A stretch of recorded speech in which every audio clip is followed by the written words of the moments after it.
But, you know, I think that it's true that no matter what one tries to do, so many times there are obstacles in our way, like that traffic jam, and when Mother Nature flexes her muscles and decides to make rain or storm, even the best laid plan can go awry. So I thank you for having the perseverance to join me tonight. I did a little homework before I came here about the prospect of perseverance, trying to put it into a perspective. And I wanted to see what other people in other walks of life really had to say about perseverance. Many considered Albert Einstein one of the greatest minds of all times, or one of the best physicists. And he said, well, it's not that I'm so smart. It's just that I stay with problems longer. Well, thank you, Albert. I can relate to that.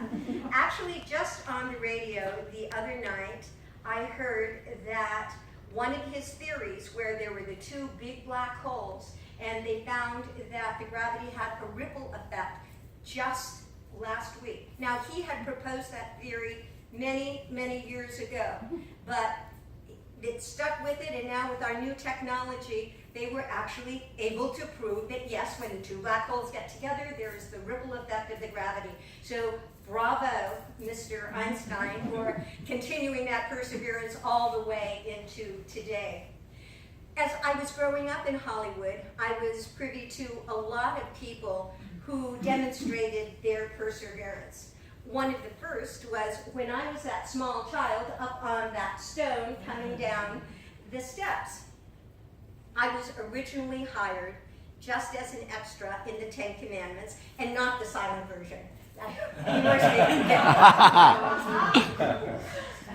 And I was to be one of the extras in the hordes of extras, especially during the Exodus scenes.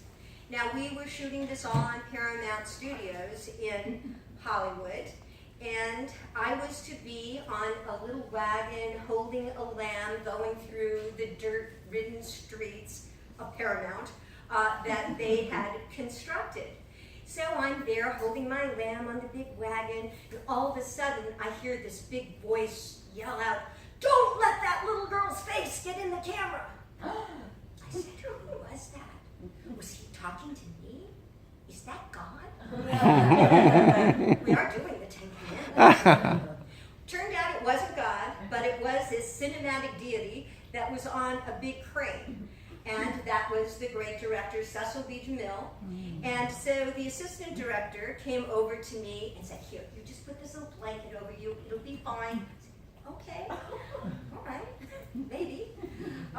So we did the scene. He came, he got me off the wagon. I went over to see Mr. DeMille, and we chatted, and he left. And then the assistant director came and he said, "Well, it looks like you're going to be on this movie a lot longer." I said, "Okay."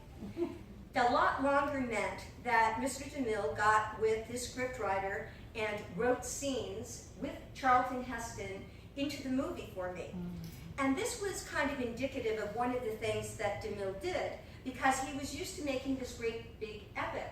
And in order to make them human, so there was a person you could relate to, he would pick somebody out and then write the scene. So I was privy to his largesse, and I then was on the movie for 4 more months after I was just supposed to be there for 2 days. You never know what's going to happen.